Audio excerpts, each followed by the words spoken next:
O convívio social provoca mudanças de comportamento nas pessoas, inclusive na maneira com que a gente se comunica.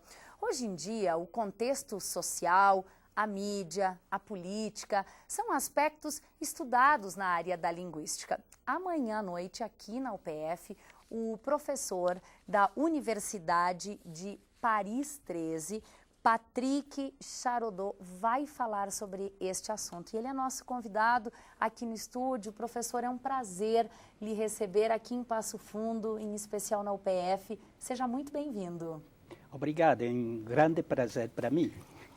Professor, eu queria começar pedindo para o senhor explicar para a gente o quanto a linguagem ela é importante para a gente estabelecer laços.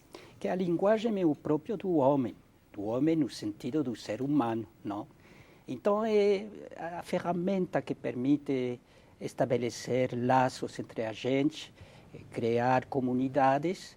Também com a linguagem, quando se regulam as relações de força.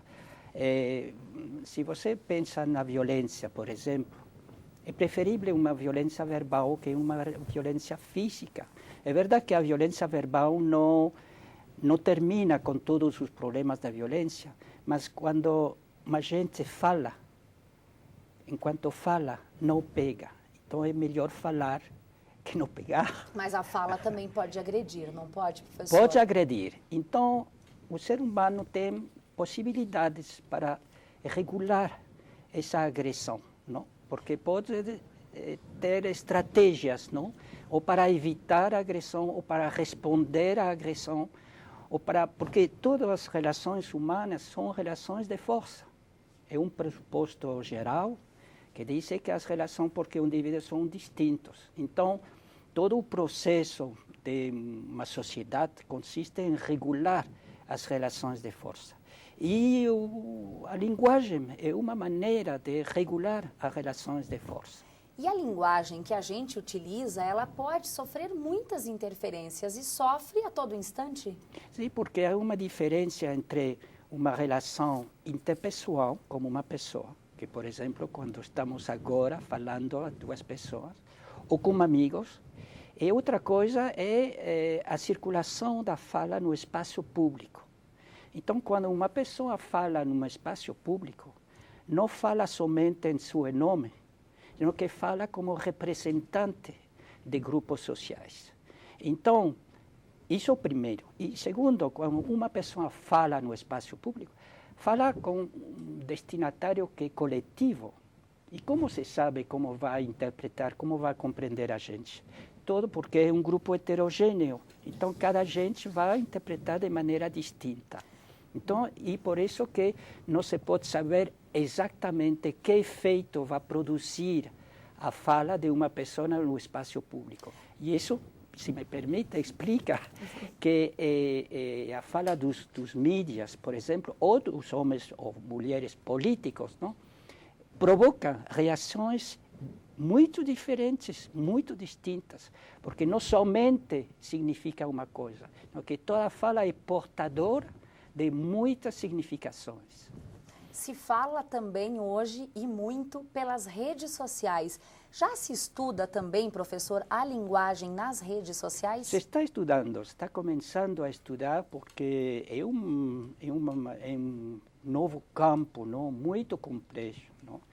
E agora se vê que uma das características dessa comunicação nas redes sociais planteia um problema muito difícil de resolver, que é quem fala com quem. Quem é esse anônimo que não sabe quem é e como se vai fazer uma comunicação, porque sempre na vida normal, sempre há outra pessoa, se vê essa pessoa, ou se não se vê, se sabe mais ou menos coisas sobre essa pessoa. Quando nas redes se fala com gente que não se sabe quem é. E isso explica por que na circulação da palavra é muito mais livre, às vezes agressiva. A mesma pessoa falando com outra não falaria igual que na rede social, porque há como uma espécie de irresponsabilidade, desresponsabilidade na maneira de falar. Bom, eu não sei na França, professor, mas no Brasil há um caso bem recente da semana passada em que uma pessoa foi punida pela forma com que ela se portou nas redes sociais ao falar aí de um policial. Mas só para a gente encerrar, professor, bem rapidinho, o senhor já veio diversas vezes ao Brasil, primeira vez que vem a Passo Fundo. Sei que o senhor já andou circulando um pouquinho pelo campus. Que impressão foi essa que o senhor ficou aqui da universidade? Uma impressão impressionante.